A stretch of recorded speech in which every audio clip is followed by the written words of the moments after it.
Ens trobem al centre d'una instal·lació que reprodueix un manuscrit extraordinari, un manuscrit il·luminat, en aquest cas animat. Es tracta del manuscrit que va escriure un dels primers deixebles de Ramon Llull, un francès, Thomas Le Maizière, cap al 1311, i que reprodueix les escenes més importants de la vida i dels fets, dels viatges de Ramon Llull. Llull va néixer el 1232 a Mallorca, 3 anys després de la conquesta de Jaume I d'Aragó. L'illa, que havia estat ocupada durant segles pels musulmans, va ser ocupada aquesta vegada per les tropes, els exèrcits de Jaume I, i Llull, per tant, va néixer allà d'una família catalana que venia de la costa del Maresme, i sabem per un text que podem considerar autobiogràfic, un text que va escriure cap als 80 anys d'edat i que va dictar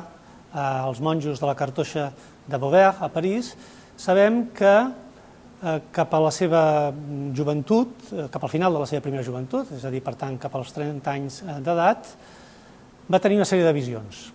Aquestes visions de la creu van fer que Llull canviés de vida. És a dir, va passar d'una vida profana, podríem dir, d'una vida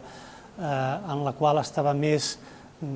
centrat en l'amor profà, en l'amor per la dona, en l'amor per les dones, en el seu cas, s'ha de dir, va passar a l'amor a Déu. I a partir d'aquí va decidir, sobretot va decidir iniciar 3 propòsits. Escriure el millor llibre del món contra els errors dels infidels, fer que els papes i els reis l'ajudessin a construir monestirs de llengües orientals, és a dir, de fet, escoles de llengües orientals, on els missioners que havien d'anar a predicar a Àfrica coneguessin bàsicament l'hebreu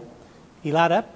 i després també que l'ajudessin a impulsar creuades per recuperar Terra Santa, creuades que havien de ser, però, no només militars, sinó també creuades espirituals, perquè ell creia que, de fet, s'havia de convèncer pels mitjans de la raó els infidels. Aquest manuscrit que està animat, de 12 il·lustracions o de 12 il·luminacions, que correspon a l'Escola Gòtica de París, que és un manuscrit preciós, representen aquests 12 folis, representen els moments més importants, des de la visió de la creu, des de les visions de la creu, fins a la peregrinació als llocs sagrats com Sant Jaume de Galícia, Rocamadour, que és un lloc a Occitània també de peregrinació, i en tornar d'aquests llocs, Llull passa per Barcelona i va parlar amb el que era en aquell moment el general dels dominics, per tant un orde religiós molt important pel que era la predicació dels infidels, com va ser Sant Raimon de Penyafort. I Sant Ramon de Penyafort li va recomanar que no anés a París a estudiar com ell volia, és a dir, per dotar-se dels instruments de la ciència, de la teologia, per escriure aquest llibre, que de fet ell no sabia escriure encara. Llull torna a Mallorca i en comptes de tenir una educació reglada, és a dir, una educació universitària, es posa a estudiar àrab amb un esclau musulmà que va comprar. Aquest esclau, que suposem que era, a més de ser un esclau, una persona cultivada, li va ensenyar la llengua àrab i amb la llengua àrab també alguns dels principis de la filosofia i la teologia islàmica. Això per Llull era fonamental, perquè ell el que volia era convèncer els altres, i la seva forma de convèncer havia de ser a través d'arguments racionals. Però per fer això havia de conèixer també quins són els principis de la filosofia i de la teologia islàmica. Aquest manuscrit animat ens mostra algunes d'aquestes escenes, per exemple, l'escena en què l'esclau li ensenya la llengua àrab amb un Corà obert entre els dos. Es van posar, diu la Vita Coetània, un text autobiogràfic, que van discutir sobre qüestions de fe, que l'esclau musulmà el va intentar matar i finalment va acabar empresonat, aquest esclau. Aquest esclau va acabar penjant-se, es va suïcidar, i això, en certa manera, va suposar un drama enorme en la vida de Llull perquè se l'estimava, l'apreciava per haver estat el seu mestre. En qualsevol cas, a partir d'aquest moment dramàtic, Llull es va retirar a les muntanyes de Mallorca, probablement a la muntanya de Randa, al Pla de Mallorca, i allà va tenir la seva gran il·lustració. Què vol dir la il·lustració? És a dir, que aquell llibre que ell volia fer i que no sabia fer perquè no tenia els coneixements acadèmics o els coneixements científics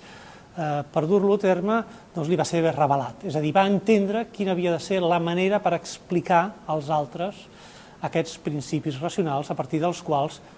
segons creia ell, musulmans, cristians i jueus s'havien de posar d'acord. Aquesta animació que tenim aquí mostra els moments, no només els moments centrals de la vida de Llull, sinó també el seu sistema. Hi ha una sèrie de figures, una sèrie de símbols, com són l'arbre, com és l'escala, per exemple, que mostren aquests instruments per apropar el que està a dalt i el que està a baix. No només el que està al cel i el que està a la terra, sinó també la unió entre les facultats superiors i les facultats inferiors. Per tant, entre l'intel·lecte i entre